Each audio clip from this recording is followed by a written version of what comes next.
Welcome to Remembering Your Oneness with Xane Daniel and Monika Kupiec, where we know everything, and so do you.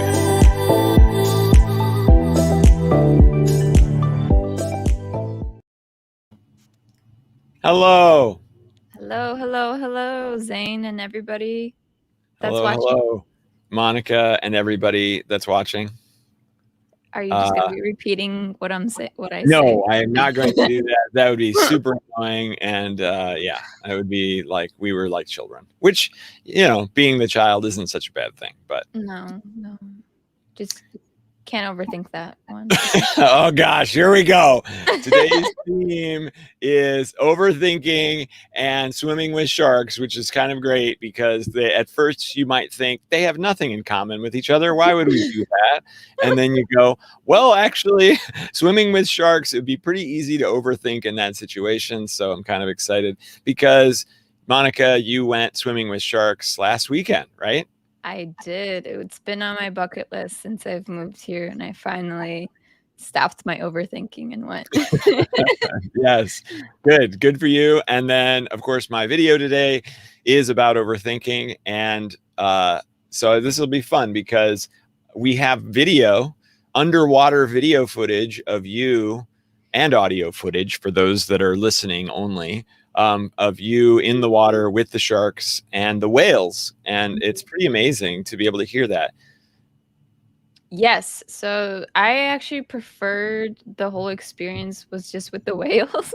Yeah, right. The sharks are kind of like fish when you get in. They kind of just mind their own business. Mm-hmm. But the sounds were just really, I don't know, very enriching, very I don't know. I just felt a lot of love presence around it. I think like whales are my spirit animal now because that's awesome. Yeah. So anybody who's watching, if you have swam with sharks or whales or gone on a whale watching adventure or something, let us know. I've actually done the whale watching thing in northeastern Canada. Sperm whales, I think, is what we saw. Okay. Yeah. That was pretty cool. But we weren't in the water with them, which does make a big difference. And even just watching or listening to this video footage, it's a huge difference. Yeah. Did you get like goosebumps or something? No, but I was like, wow, I was amazed. I was like, oh my gosh, so cool. And so what did you use? You used a GoPro? Yeah, I had my GoPro, and then there was a guy on the boat that was also videotaping us, and he had a GoPro also. But it definitely, because I do photography, and it definitely made me want to buy like a big water housing for my camera and just like have like even better footage. Right. But I'm like, I mean, it would be great to have, but I don't. Yeah. What is a water housing? What is that? Oh, so you could take your big camera. So I can show you. Oh, SLR. Yeah. So I would be able to take like my professional camera into like this thing into the water. And then you could just have nicer photos and nicer nicer video. Everything. Yeah, that's cool. But it's also good to not overthink, taking nice photos. Handy dandy GoPro that's only like $300-400 that can do the same thing, same experience. Right. Just capturing the moment. Right. Yeah, because sometimes we get so involved in getting photos and getting footage that we don't actually enjoy the moment exactly as it is. We aren't present. We're not listening. We're just like, I need this picture, and oh, this angle's not very good, and stand over here and smile, and oh, don't smile like that, blah, blah. And the next thing you know, it's like the day is gone, and what do you have? You have some pictures, and if you go online and you look up the same location that you were at, you'll find people who have taken way better pictures than you just took because they're pros and getting sunsets and things like that. It's like, okay, so what did I do all day? I really missed out on something amazing. Yeah. One of my things that I have, just because I do a lot of photography, whenever I go to some place new, I usually don't take my camera just to soak it in. If I know that I'm going to be able to go back to this place, if I'm going there for the first time and never coming back, then usually I would take my camera. But I remember when I was in New Zealand backpacking for like a month and a half, I took my camera, but I was actually barely even touching it, barely using it, because I was just soaking in everything. I was just so like in awe, and I didn't want to share it with anyone. I just wanted to keep it all in for me. And I think maybe like after the trip, I was like, why didn't I take more photos? Like, it was so gorgeous there. I just want to like keep reliving it. So there's definitely like a give and take type of thing with capturing the moment and actually living in the moment. And then, yeah. Totally. Yeah. And for me, I usually take photos because I want somebody else who's not with me to be able to see where I'm at. And, and there's some people out there that are like, oh, yay, cool, this is great. And there are some people who are like, okay, I don't care. Right. Even with like the shark thing, like there's lots of people that are afraid of them. But like if I have this video, then it's like I can share this experience with someone else that is probably never going to be able to do it. One of my friends, she's like really scared of open water. So like her just seeing that video, like it's like, okay, that's enough for me. Right. Well, yeah. And okay, so what the sharks didn't even care about you? They just kind of swam around? Yeah, so we took like a boat ride, like a small little fishing boat to the area. They have like crab. It's like where there's a lot of crabs, so a lot of the sharks go there just to eat. I see. And then you get off of the boat and then you stick your head underwater, and like there's like 10 of them around. And like you can dive a little bit deeper in the water, and like sometimes around like an arm's length, like the shark is like right next to you, or it's like in a distance you can see it like coming towards you, but then like it'll just like move a little bit. But I was maybe like a little nervous in the beginning, like on the boat. I was like nervous, excited, but I was definitely more excited because I was like tuning in. I was like, how do I feel right now? Like, should I be nervous? But I just felt very like calm and like just good energy about the whole experience. And then once I got in the water, I just felt even more grounded. I have this thing where I think the first time I did scuba diving too, I was like nervous. I didn't know what to expect. But the moment I like hit the water, I was just like completely at one, completely at peace, like in my element. And that's exactly what happened with the sharks too. Like I just did, that fear went away, or whatever fear I kind of hesitated with wasn't present, and it was just like a very loving experience. It's beautiful. And were you snorkeling? Yeah, so I had a snorkel with fins. And then, I mean, I'm not like the best diver. I can't like go that deep, but it's definitely cool. Like, I feel like I held my breath longer in the water just because of all of the whale sounds and just wanting to like really absorb it. I had like a moment where I looked up, I was like, whoa, I'm actually like pretty deep. I should probably go back to surface. But it was definitely much better than like an actual like snorkeling experience that I had like on land. What do you mean on land? Oh, like if you're just walking off the beach and like going in the water to snorkel versus like actually being in on a boat and like a deep water experience. Right. Because I think they said like the water there goes down to like 300 feet, if not a little bit deeper. Yeah. So if the sharks are eating crabs, then why would they be so high up? Because wouldn't the crabs be at the bottom? So they anchor. So apparently, because the boats have been coming around there a lot, it's like kind of a signal that there could be like a feeding opportunity for them. I see. Because they chum it or something? Because of what? Do they chum it? Do they throw food in for the sharks? They don't throw the food, but like there's like a little, like not like an anchor, but like a little buoyancy thing that they kind of play with when I was underwater. So I said that they would like kind of hit on that, but they did not feed the sharks when we were down there. I wouldn't think so, but I was trying to figure out why would they care if there was a boat if there's nothing, there's yeah. So they just like to play with the ball. Yeah, apparently, and just look at us.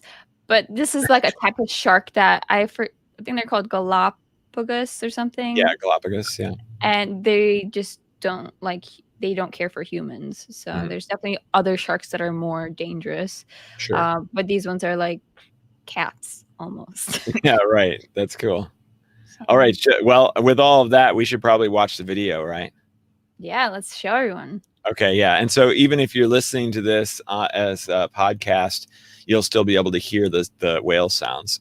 Or you can always log into YouTube or to our Facebooks and see it too.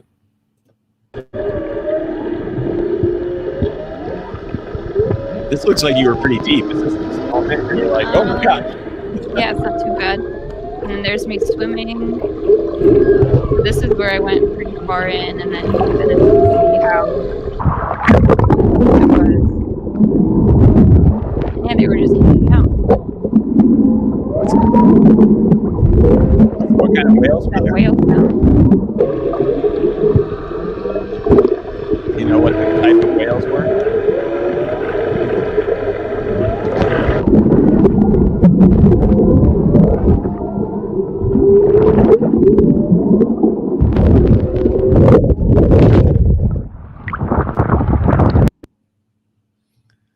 What did you say, Xane? I said, do you know what type of whales they were? No idea. Oh, okay. I'm not a whale specialist. Right. Well, I figured maybe somebody told you. They're the ones, I didn't ask that question. They're the ones that travel from Alaska to Hawaii.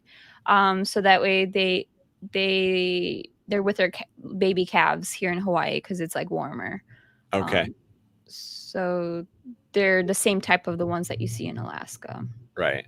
Yeah, that's pretty amazing too. And it sounds like they're asking questions. They're like, do you have the answer to this? I have an important question to ask you. Well, maybe they were like downloading some information for me. Who knows? Right. But definitely, like, I felt very energized afterwards. Like when I got home, like I was kind of tired, like ready to go for a nap because I went at 6:30 and it was for like 2 hours. But instead, like I went on my website, did some stuff that I was meaning to do that like was postponing. I like painted and I was like super hyper productive for like the last like 3 days afterwards. So I'm like, okay, like whales are definitely my spirit animal. Yeah, that's awesome. They're definitely doing something for me. Yeah, that's fantastic. Yeah, so you'll have to dive into that a little bit more. Have you tried to do a little meditation and talk to the whale spirits since then? No, I haven't. I haven't thought about that. Yeah, that might be kind of fun to try. You know, the chakra above the crown, the first one, the halo chakra, that is actually really good at helping you communicate with the animal collectives or the animal spirits on this planet. So you can activate that. And because I know the dolphin one is very popular. Oh, look at this. Somebody just identified the whales for us. John. Humpback whales. On point. How did you even know that, John? Like you could barely even see them. There's only like one shot. It's probably because humpback whales are the ones that come here. Yeah, right. Yeah. Knows that. Yeah. I probably knew too, but just like blanked out on it. Yeah. You're just like, I got sharks, and then you got in the water and you were like, oh wait, no, whales. Whales are where it's at. Okay, so okay. At the same time that you were doing that, and you were having this incredible animal experience, today's video, I was on location doing, as I have usually been lately, especially. So I was kind of out in the wilderness. I've got, cacti around me and the mountains and so forth in the background. Yeah. So John says they're the ones that migrate from Alaska to Hawaii, right? Okay. Thanks, John. Yeah. I liked it better that you could just like tell by the sound of their voice, like, oh, that's definitely a humpback whale. Anyway, so I'm out there in nature, right? And so I've already had some interesting animal experiences. There's one of my videos where a roadrunner jumps out at me from behind a bush, and you see me running and screaming because I didn't know what it was. Yeah. There's like a what do I call it? Like an outtake I just put it at the very end of the video. I didn't watch your video. I have to watch it. That one is an older one. I don't even remember. I could tell you which one it was, I'm sure. But anyway, and because to me, the roadrunners are quite large actually. So they're bigger. at least chicken sized, if not bigger. And it was making all this noise behind me, and it just kept making it, and it got louder and louder. And I finally just went, okay, is this like a raccoon or something that's about to jump out at me? And then it flew right then. And so I went, and like, so it's a good video. So anyway, so I'm posing this time. John does whale talk, he says. Yeah. Good, John. Yeah, well, we'll have to have you on, and you can show us what that sounds like. We would love to hear that from your vocal. He's like, don't I speak whale? Really like that. Yeah, that's totally it. That's amazing. Wow. He's a Finding Nemo reference. I am going to use that for the rest of my life. That is so good. Okay, so anyway, I'll get through this story eventually. So, I do all my little thumbnails, right? So I'm like, doing stuff where I'm looking extreme or whatever. It's clickbait, right? It's to get people to click on the video, like, oh, what's going on, or to make them laugh. Like I like to do goofy ones. So this one was overthinking, right? And so I'm doing stuff like my head and my brain, and then I'm standing there doing this, and there's something that comes up to me that is so close and it's so loud that I thought, okay, this is like a bumblebee mixed with a helicopter. Like, this is the craziest freaking thing ever. And so you can see in this picture, if you zoom in. Oh my God. it came by is that a hummingbird? Yes, it came by so fast that I couldn't even. I can make it bigger. It came by so fast that you can barely even see it in the video. But I managed to get this one still frame of this hummingbird, and it scared the crap out of me, because hummingbirds are super loud, and when it's right there, I mean, it was right there. It was like in my ear, and so I jumped, and all that, but. It's almost like it thought you were a flower or something. Yeah. I grew up actually in a family who loves bird watching, and so so I'm one of those people that, like, you show me a picture of a bird and I'll go, I have no idea what that tough to titmouse, it'll just come out. Like, I can't help it. It just blah, like, because I don't really know, but then because through osmosis and learning it as a child, it just comes out. So anyway, when I sent that picture to my mom, Fun she's fact about Xane. So I sent that picture to my mom, and she's like, oh yeah, you were wearing an orange coat, and they like orange and pink and lavender or something else. They're very attracted to that. So that's exactly why I had a hummingbird helicopter bumblebee right in my face. So then right before it, like, was there something that you were thinking about while you were making that video or that like sentence? Oh, yeah, I just kind of, I try to put myself in the place, like, always overthinking. Like, so I'm like really pantomiming and thinking about, like, what does overthinking look like? Trying to represent that visually. So that's what I was thinking about. And so what did that lead you to? Yeah, so it's interesting because usually when you overthink, the way to snap out of it is like usually like you'll hear a bark, or you'll hear like something crack, like something fall, or like a loud noise that like zaps you out of the overthinking.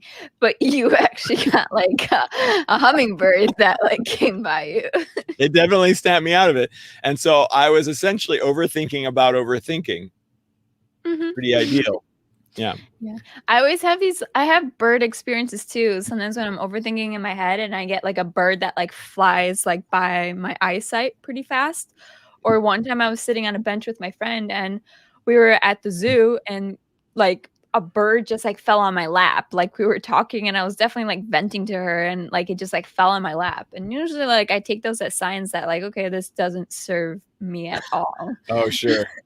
So like maybe overthinking doesn't serve you either. No, it doesn't. I mean, well, it doesn't serve anyone. I mean, it's where we go, because you know me, it all comes down to survival, right? So you're trying to figure out how to survive. So and the reason that we think of all the worst possible thoughts is because we're trying to predict all the disasters before they happen. So you're thinking, oh, well, maybe this is going to happen. And oh, maybe that's going to happen. And you create all these scenarios in your head so that you can circumnavigate them. Oh, if it were this, then I'll do that. And if it were this, then I'll do that. That's its purpose. But the problem is, most of the time, we don't try to figure out what we would do. We just focus on the bad result. So then we go, oh, this is going to happen. Or, oh, no, this is going to happen. And because we're so powerful, we are essentially then manifesting that to be true. So whatever we think about a lot is what's going to happen, or most likely to happen. So the trick is to go, yeah, thanks, brain. You're a fantastic organ. You help me figure out how to solve these sorts of problems. However, at this time, you have successfully shown me all the possible bad things that can happen. Thank you. And so now I'm going to go ahead and choose to think differently. And so just like breathing, you can decide, I'm going to breathe right now. I'm going to take deep breaths. I'm going to take shallow breaths. Like, you have total control over your breathing if you want it. But if you don't think about your breathing, then just automatic, breathing comes out of your mouth. And that's the same thing with your brain. If you think about what thoughts you want to have, then you can totally dictate that. You can think about the rain. You can think about things that you're excited about. You can think about your favorite people, and everything's going to go swimmingly. However, if you just let that brain go, just like you're breathing, then it's just going to think about whatever it wants to, and it wants to try to keep you alive. Yeah, and usually with overthinking, that might lead to like a panic attack. So it's definitely definitely still like you're in control of this panic attack, or you're in control of this overthinking, and what's it going to take for you to stop or to reverse your thinking. Yeah, absolutely. Oh man, I forgot what I was going to say. Well, what did John say? In ancient Rome, bird deviation was a real thing for predicting. Oh, cool. Yeah. So like what you were talking about. What was I saying? when you say that you got a signal and you're like, oh, I should definitely make this change or make that change. Oh, that's what that means? Yeah. Oh, when birds fly by, that's like an indication? Right. Ooh. I didn't know that was a thing. Yeah. I thought I was just like a bird omens. Right. No, sounds like, I mean, I'm assuming John's right. I haven't fact checked this, but it sounds good. Maybe I have some sort of like ancient Rome, past life, or like, I don't know, some sort of lineage to it. Right. And I can just like detect these birds now a little bit better. Yeah. Yep, you're especially tuned into that and whales. Whales, yes. Maybe I was a whale once in my lifetime. Right. And maybe you were a whale bird. A whale bird. The types of birds, numbers, and the direction that they fly, says John. Oh. Okay, so yeah, right. Well, yeah, it's kind of interesting because, of course, I'm sure farmers would use birds to say, okay, the birds are migrating, so now winter's coming, or the cold air is coming, or whatever. Long before they had maybe even calendars, they would probably look at birds and go, oh, it's that time again. We don't know how long that lasts, but there's something that says this. But then you also don't want to overthink about that stuff too much, right? Right. Yeah, exactly. Yeah, because we can find meaning to things that don't have meaning. We can decide that something has meaning that is completely unrelated. And that's kind of the danger of synchronicity and some of that, because you can get into it, allowing it to guide you too much. Like, and it's a hard thing to kind of navigate, because I've had a lot of people come to me and they say, well, I was going down this path, but I received this omen synchronicity thing that made me go, oh, maybe I shouldn't do this anymore. And that can be dangerous, because now, or they're frozen. They're like, well, I haven't received a sign. I haven't received that this is the right direction for me. And that I think is really bad. And I always go back to, well, where's your passion? That use that as your guidance way more than the flight of the birds or whatever, because that has some incredible knowledge associated with it. Most certainly it shows you where your happiness lies, but it also brings with it the potential for what you're supposed to do in your life. What is your purpose? What is your mission here? Your passion or your excitement definitely guides you in all of that. And so to disregard it in favor of a synchronicity or an omen or whatever, I think is doing yourself a disservice. It could also like ruin the connection with your intuition too, because you're always looking for something external to validate you versus like tuning within your own voice to do a self check. I've actually started asking a question like within my head, and then I wait for a yes or no response, but I actually listen to the tone of voice of that yes or no. Like if it's a little bit more aggressive yes, then maybe it's like slightly my ego, or like I'm looking for that really calm voice that says yes or no. I actually did this with I just went to the store the other day because I needed to go find a picture frame, but there was like 2 stores that I wanted to try. So first I was like, okay, should I go to TJ Maxx? And then I had like a yes, and then should I go to Target? And I got a no. But I went to TJ Maxx and I didn't find what I was looking for, but I did have I did get some find some other things that gave me ideas for what I needed. Right. But I didn't buy anything, but it did give me that spark of like, oh, okay, like this was really good for me to see and to experience. So this is probably why I had that yes to go here. But then I still went to Target because I was like, okay, well, I wonder why I got the no for. And I picked up more things than I needed there, but I didn't find what I was actually looking for. So I didn't find that picture frame or anything near of what would give me an idea to brainstorm for the next thing. So it's definitely like, okay, that was cool to see which way I would go, but then I was sort of overthinking like, well, why did I hear a no? Why did I hear a yes? And like going back and forth, like, should I even have gone to this store? Or it was like very like interesting to observe. So like the overthinking can be just as simple as like, should I go to this store or that store? And then you just kind of like, did I just waste 30 minutes here, or or did I gain 30 minutes of my life just by observing this, whatever I was like trying to find? Yeah, that is incredible. It's a great story, and it's a great way to use that ability that you have to just check that intuition or your guides or whatever you want to call it. And it's cool that you were like, okay, the yes was because of this and the no was because of that. Like you kind of, used your reasoning to decide which that was. But there could have been even another bigger reason that you had no idea, right? Like maybe if you would have gone to Target first, then you would have run into somebody who would have caused all kinds of problems or, whatever that you then circumnavigated. And so you have no idea what that could have been. And so overthinking is trying to figure it out, but you can just trust in the fact that, okay, I'm glad I didn't go. Like, I'm glad I didn't get robbed because maybe that's what would have happened. I doubt it, but that's the same kind of concept there.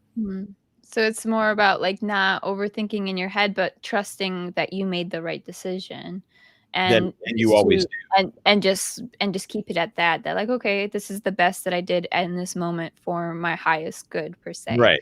Yep. Versus been like, having a list full of stuff that I was overthinking about. Well, yeah. And if let's say you think back to an experience, maybe a breakup, and you had this terrible breakup, it didn't go very well. The person was horrible, or you felt horrible, or whatever the negative experience was. And during that experience, you're going, oh my gosh, why is this happening? What is this about? Like, why do I have to suffer like this? Why? And you're trying to solve that problem because you're seeking comfort. It feels comfortable to know why, even if it has no bearing whatsoever on the end result. It feels good. Oh, that's why. You know, it's like you get like a dopamine hit or something when you get that why answer. But then 10 minutes later, you can still be right back to where you were. Yeah, sure, I know why, but it doesn't make me feel any better. And so you can churn and churn and churn on the why, getting no results, getting nowhere. And you end up just, you know, actually creating more negative emotions. I can't figure out why can't, you know, and I'm frustrated over this. I'm, you know, and so the pursuit of those answers to those questions can really lead to lower vibrational emotions. So now if you were to look back on that breakup, you can say, actually, a year later, 2 years later, whatever, 2 months, wow, I'm really glad that happened. It's so much better now. I don't have that problem anymore. I met this other person. I grew from that, from the whole experience. And I'm so glad that happened exactly as it did, blah, blah, blah, on and on. But during that moment, you don't know that. You don't have that benefit of that time information. So what's the best place to be in that moment? Well, I know that it'll be for the right reason. I know that it'll lead me to something else better. I know that I'm going to have some sort of growth from this. I just don't know what it is right now. And that's okay. I don't need to try to figure out why or what that is right now. I just know every time something like this happens, I always look back and I'm always happy with the end result. So I can trust that I'll be doing that again. Yeah, it's very good. Thank you, Xane. Yeah. John says, every eventuality plays itself out. Trust our higher self choices. Yep. The experience that brings us the highest soul group. Exactly. Yeah. Did you watch? Oh, go ahead. I was just going to say, like, sometimes it's hard to, like, if you're in an overthinking situation, like, I know in the past where I wanted to, like, leave my day job quite a bit. Yeah. Every month I would be like, oh, like, should I do it? Should I not? And then it would actually lower my vibration a lot. But I feel like if it's consistent for a whole year, because it happened for me, it was probably like a good solid 2 years. I was pretty unhappy with my last job, but then COVID happened and it took it away. But if it wasn't for that I kept sticking with it, I would have not had the opportunity to, to paint or to do other things, or for me to finally let go and trust the universe because of COVID actually giving me the opportunity to trust myself from within, that, like, yeah, I can survive without having like a day job. So definitely this overthinking is like it's like a precaution that you might be having. Yep. And to take note of it. It's like, well, why does this thought pattern keep returning? Why do I always have this thought reoccurring at a specific situation or when I'm with someone? It's almost like your intuition is talking to you through this overthinking. But it's just a matter of, like, are you going to overthink like with your spirit, or overthink with like your ego, and then get trapped into like this wormhole or this like black hole of like never ending negative vibrations. Right. So it's like good to take note of it, and then maybe seek for help for advice, or to like talk to a friend that can help you overthink some more. Right. Yeah. Right. But like have like a co-listener, and then maybe they can tell you something that helps you to get out of that. I like, even with the sharks that I did, I think maybe I was more of like an overthinking pattern before it, like with other stuff in my life, say like with my art stuff that I was doing. But after the experience with the sharks, because I did something completely new to myself, it like re-energized me. So sometimes if you fall in like a bad pattern of things, I feel like you should just do something out of the ordinary, like something completely new, to like really realign you back to your true self. Because you're never going to know how to unstuck yourself until you're in a very, like, I guess, semi-stressful like situation, like swimming with sharks, or maybe like, having a hummingbird like come at you. So it's like, don't be scared to try something new if you've been like craving it, because I feel like there's always a message to it. Because for 7 years I've wanted to do it, and it's probably so I could like experience this. But if I had done it earlier, the whales are actually only here in the wintertime, which is now. So it's like if I had done it earlier, I might have not had the same experience that I had, this profound experience, because the whales may have not been around. Right. Yep. See, there's always a reason. Yep. And you mentioned ego, and I want to jump in and say something about this too.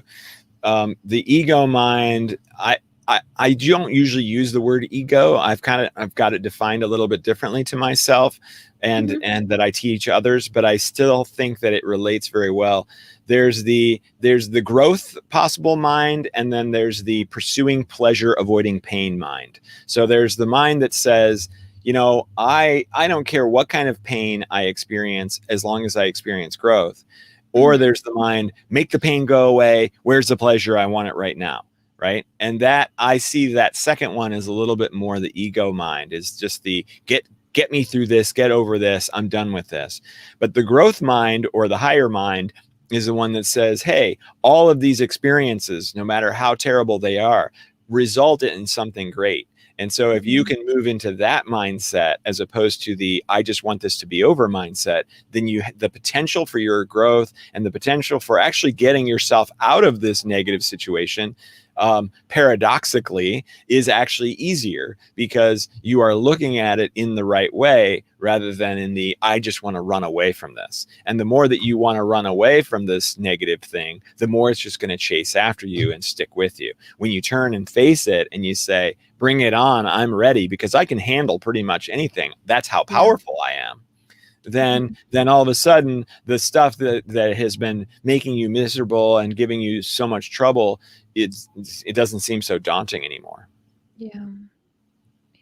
And it's anything anything, starting a new job, you can start overthinking, or starting a new relationship, or right before going on your first date. This overthinking pattern is so common, or just so easy to fall into.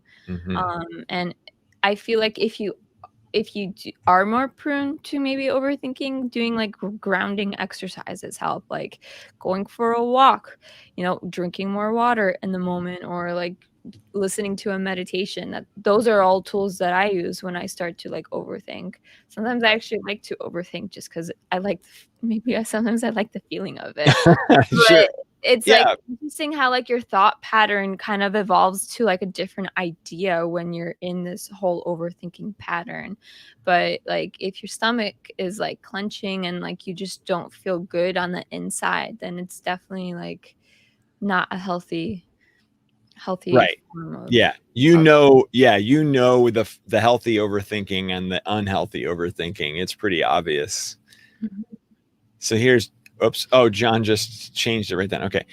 Is the thinking, and I think he means the overthinking, in the present, or fixated on the past or what if futures? Right. So overthinking in the moment is truly noticing the experience, noticing what's going on, using your senses, using your extra senses, even tapping into the voice of universal knowledge or your intuition or whatever. And then, of course, overthinking is often the fixation on either the past or what if futures. Absolutely. Yeah, I agree. I mean, I feel like the overthinking could start in the present, like your fight or flight mode, but then it could like, then jump really quickly to the future and the past. Right. Fear is a prediction of the future. You cannot be afraid of something that is currently happening. You can only be afraid of a result that hasn't happened yet. And that's what's kind of amazing about fear, is that it is not a living in the moment experience. You can be afraid in the moment, but you are not afraid of anything that is currently happening to you. You are only afraid of the future results. So like the example would be, oh, there's a bee that is currently stinging me right now. I am being stung. You are not afraid that you're going to be stung because it's already happened. Too bad, right? So now what are you afraid of? Oh, well, I'm afraid I'm going to have an allergic reaction. I'm afraid of how much this pain is going to hurt, or I'm afraid that it's going to sting me again, right? You're not in, I am afraid that it has already stung me. Like, that doesn't make any sense. It's only a future prediction. Yeah, I agree. I have this because I have a fear of heights. So it's like whenever I'm like walking on near like a high-rise building and like on the even if there's like a ledge and everything, I still get like, am I gonna fall? Like, Yeah. I don't feel so good right now. Or like when I'm hiking in Hawaii, we have these like crazy ridge hikes where, you know, you don't have that much space. There's like huge drop-offs on each side. And I pretty much like get frozen some of the times when I'm walking, but at times, like, what I'm learning is that when I pause and, like, actually tune in, like, I can feel that inside I'm actually okay. It's more, like, in my head that the noise is happening where the fear is, like, developing. So it's, like, this sense of, like, tuning inward to actually, like, you know, feeling your heartbeat or something, or, like, you know, doing those breathing exercises to become more, like, present. That's like what's gonna help you zap out of this like fear mode in a way. Mm-hmm. Absolutely. Yeah. It's and so, you know, and so overthinking about what you're afraid of is definitely no good. But you can also overthink about things that have happened in the past. And that one, in a way, is almost worse, because the one, if you're afraid or overthinking about something that hasn't happened yet, you can go, okay, well, then I don't want to do that. You know, I'm going to do something else instead. But if it's already happened, it's locked in. It's over. And so if you overthink, oh, I wish I hadn't said that, I wish I hadn't done that, I wish I had, then, you know, this is a completely fruitless effort. You're never going to be able to go back in time and make that change. And so now it's extra challenging to be able to say this statement: you've never made a mistake in your entire life. Everything that you've ever done has been perfect, right? So you got to remember that truth during those situations, and that isn't easy to do. Because that feeling of guilt or that feeling of resentment is so powerful, and it's so, you know, the physiological experience of those is very debilitating for some. It can really feel like there is absolutely nothing you can do. And so this is an opportunity for me to say there are tools, and there is a tool that you can actually even download off of my website that's an activation that will remove that physiological experience, so that now you can actually look back and go, oh, right, I did that thing. I upset this person, or I said this thing wrong, or whatever, and look at it with a logical mind, like, yep, that's what happened. And now you can say, I wonder what kind of amazing thing will come as a result of that. That's the question that you ask, not why did I do this? I wish that I hadn't. How could I make this better? How could I fix this problem? It's more like, what is the amazing result? And that's an overthinking that you can totally go for, because the end result will be that you have to find an answer for it. What is the amazing reason that I screwed that up, quote unquote? You didn't, but maybe there is something fantastic. And when you get to that one, I think not only do you get the dopamine hit, but you also go, oh, okay, good. Now I can go forward and just be myself. And maybe I'll say something dumb in the future, and I know it'll be for some great reason. Yeah. So with like, you know, validating your why and getting that dopamine hit, do you feel like the dopamine hit is like vital essentially to life in a way? Or well, we could argue that, right? Like, because it is vital to survival. I mean, that's how survival works. The animals don't have to know, I need to eat so that I do not die, right? The animal doesn't have to have that thought. We just know that we need to eat, and we receive pleasure as a result of doing that. And that is true of all the emotions and all of the physical feelings that we have. They are all about survival, and they're all very simple, so that we don't have to think about it at all. we don't overthink. We don't even think. We just do the thing, and we survive. So the dopamine hit is an interesting one, because it's one of the many positive feedback, or what is it when you positive reinforcement when you do the thing that's going to keep you alive. So what's happening in that situation? Oh, I know why. I feel better because I know why. Why would that be true? So that because in your primitive times when you were a caveman, then you said, oh, okay, great. Now I know the answer to this. I just roll the boulder in front of the cave entrance, and now the saber-toothed tigers can't get to us. We're going to live because I received that thought. I had that thought, and I received that dopamine hit because it felt good. And so now we're all going to survive. But there's also unhealthy dopamine hits too, right? Right. So this is where it goes wrong. You go, okay, I got the answer that I needed. Yay. And then seconds later, you're right back. Yeah, you're right back in it. And you're going, well, that didn't actually help at all. So now you've received that answer, that pleasure sensation. So you go, well, I must have been going down the right path. So I'm going to keep churning on this over and over and over again, trying to receive that dopamine hit again without you even realizing that's what you're doing, because it's so much a part of our programming that now we're just going to keep doing this over and over, even though it's not making us any progress. But maybe we'll have another one of those moments where we'll think, oh, that's it. And then it probably won't be, and you'll be right back to it. So that's where it goes wrong. And then that's how addictions form too. Yeah, exactly. You keep searching for that dopamine hit, essentially. Yeah.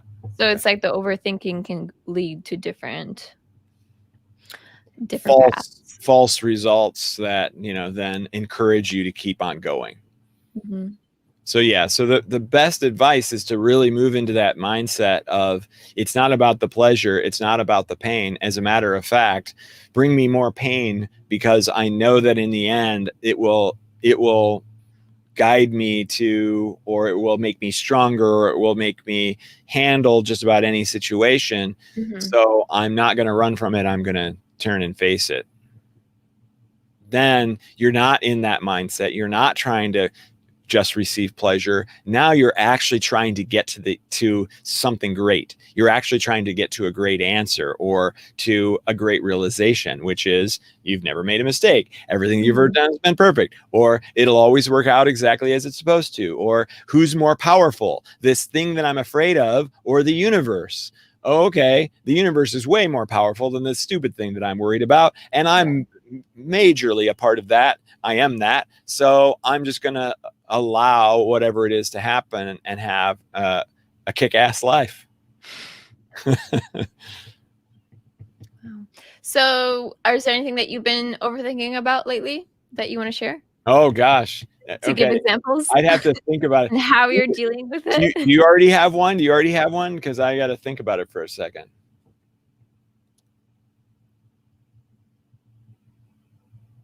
What have I been overthinking about? Is that funny how you can't really recall an overthinking until it's that moment? Right. Yeah, I needed to have some thoughts. I mean, there's definitely some things that, okay, well, so here's one. I'm trying to figure out where I'm going next, how much longer I'm sticking around in Tucson. I'm in Tucson. It's pretty nice because I have great internet here. I've got great place to stay overnight, but it's starting to get hot. So there's been a couple of days that I've been like, okay, if this keeps up, we're here in the desert. This is not going to go well. So I need to move on.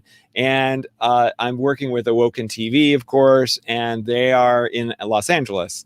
So they've been trying to get me to come out there, and it's just suggesting it nicely that I should go visit and do some fun stuff with them. And so I'm pretty excited about doing that. And I've pretty much picked a date.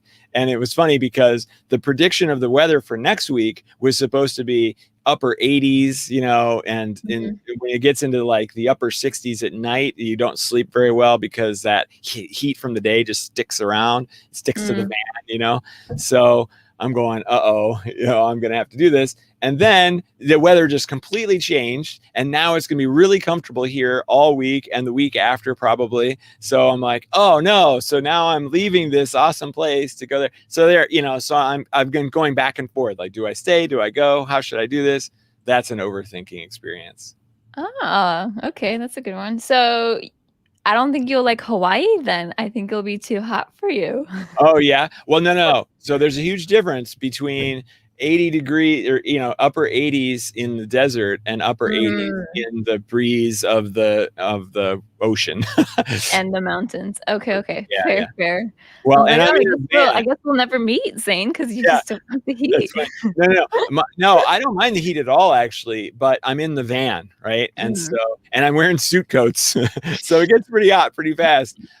And I don't have like an air conditioner unit on the roof. I can turn on my engine, of course, and do AC. Yeah. Which no fans? Like with battery? I've got fans. Yeah, I've got an overhead fan that with a what do you call that thing? It goes out the top. A ceiling fan. And then I've got this little fan right here that I will use to blow on me when it gets too hot. But still, even with all that, it can be pretty darn hot. And then, like I said, sleeping without the AC, it gets tough. So yeah. So yeah, I'm following the weather as much as I can. Like I stay as warm as I can in the winter and as cool as I can in the summer. That's good. So then when people think of like, I should do this or I could do that, is that a form of overthinking, or is that that is? Should, especially. Should is the bad word of them all, because what's should mean? Where does that come from? I should do this. Oh, the only reason that you have the word should is because you're also using judgment. So if you are using judgment, then are we in our pure selves? Are we in that higher vibrational self, or are we in a, well, I should do this because, and then, it's that because reason that comes out that is not necessarily a good thing. Again, following that passion just completely eliminates that should garbage and the judgment garbage. But could is okay. Could is opening yourself up to the possibilities. I don't see anything wrong with could. Okay. That's an interesting way of defining them. Yeah. Okay. So then if anyone has any questions about, what are we talking about? Opportunities? No, not opportunities. Overthinking. Overthinking. Were you overthinking that, Monika? I was overthinking what I needed to say, what our topic was. I was like, it was something with an O. That's awesome. But yeah, if anyone has any questions for us, or maybe if you have a topic that we should talk about next week, because we're always picking the topics, but maybe there's something that you would like for us to dive more into. Oh yeah, and swim with the whales. Yes. Yeah. So, anything new, exciting happening for you this week, Xane? Well, I've got the free workshop again for Detach coming up in about an hour, and I've got a lot of video editing to do. The video world is really screaming that it seems like it is officially shifted, that videos are the way to go, that you're not going to write articles, you're not going to whatever else there is, it's just videos. So and that takes a lot of time because there's a lot of rendering, and it's quite the endeavor.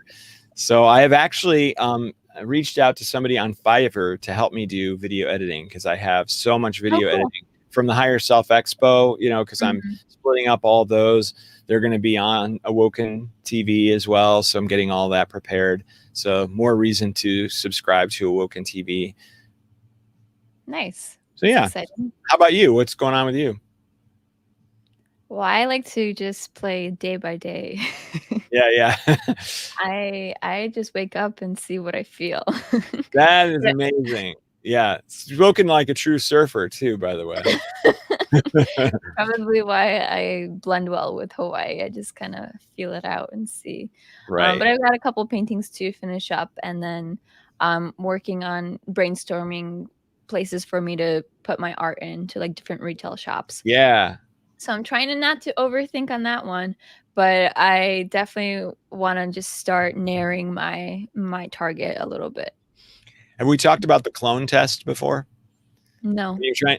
When we're trying to make a decision and we're going, okay, like for me, should I go to LA or should I stay in Tucson, for instance? So what I would do is I would say, okay, I can clone myself. And one version stays in Tucson and one version goes on to Los Angeles. Which one would I be most jealous of? Oh. So that what that does, jealousy is in some cases, not in all cases, but in some cases, is the opposite of excitement. So when you are jealous of something, that means you would rather be doing that thing, so you have excitement about doing that thing. And so sometimes it's easier to come at it from that angle. So you can use that tactic when you're trying to decide what you should do at any time. And it is pretty amazing because it becomes clear instantly. You're just like, oh, well, yeah, I'd be more jealous of the one going to LA. I'm done with this place, right? Or whatever. So it's a pretty fun and effective one. And it came up a long time ago. I was actually, long before my awakening, I was a producer, or I was actually the executive producer at the video game company. And I had a person who called me and said, hey, I'm trying to decide, another producer, right? I'm trying to decide if I should leave my company or go to this other one. And it just kind of hit me while I was talking to him about it. And he was like, oh, yeah, I'm definitely doing this. Thanks. Bye. It was the easiest decision he'd ever made. And so I've used it ever since. It's almost like it's giving you that extra motivation or that extra kick to go get it versus just staying in the sidelines and being like, okay, that would be cool to go and do. But then actually like being jealous of your future self that they're actually there, or your other self, part of yourself that's doing it. We're losing you. Oh no. I feel fine, or it looks like I'm fine. We've got a frozen face, which is a great frozen face. You look like you're really thinking hard. And then we've got just little sounds of your voice. So eventually maybe you'll come back. Maybe. What I've definitely learned is that it's you who has the internet problems, not me usually. So, well, you know what I want to do then, as while we wait for her. Oh, you can hear her? Yeah, interesting. I can see myself Laura can hear too. you. So maybe it's me this time. Maybe we should just talk over each other. I can see both playing normally. Oh, interesting. Yeah. That's what I see too. Both are playing normally for me. Really bizarre. Anyway, so Xane may be having some issues. So I guess you'll have to take over because I can't really understand what you're saying. Okay. Well, maybe we should do like a little grounding meditation. Like if you are sitting, maybe put your feet on the ground completely and your hands on your lap. And you can close your eyes and just take a deep inhale through the nose and exhale out. Inhale through the nose and exhale out. And just envision yourself being jealous of what it is that you are maybe overthinking about. Putting yourself into two places in the future or in the past or whatever it is you want to do. And as you're envisioning yourself, maybe ask your guides to come in and help, asking the moon, asking the sun, and asking the elements. Maybe there's a bird that will fly by that's going to give you a message. And just feeling the elements and feeling your surroundings. Inhaling and exhaling. Inhaling and exhaling. Observing yourself. Are we back? And maybe you see a road or a path and you don't know which direction to go, left or right. But as you look at these directions, you feel something pull you into one. And as you're being pulled to this one area, you encounter a person or an animal. And this person or animal has a message for you. So just taking a few moments with this person or animal and ask them what it is that I need. What kind of message do you have for me?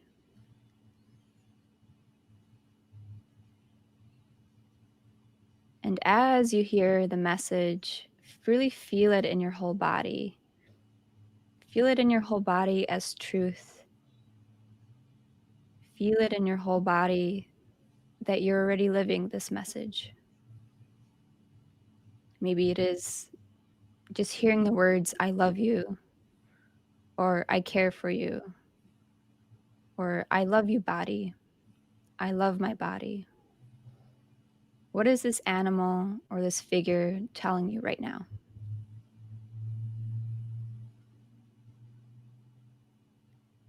Inhale and exhale.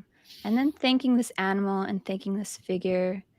And as you keep going down this path, you're actually walking back into the present moment, walking back into the room, into the chair that you're sitting in, or maybe where you're standing. Maybe you're even cooking and listening to us. And feeling this new presence within you, you can open your eyes and thank yourself for being here with us. We thank them too. So I hope you all have a beautiful day. Thank you for tuning in with us. Yes. And my slab little meditation. Yeah, it was good. I only heard the last part of it, but it was good that what I heard. Thank you for gracing us with that. And we'll see everybody next week.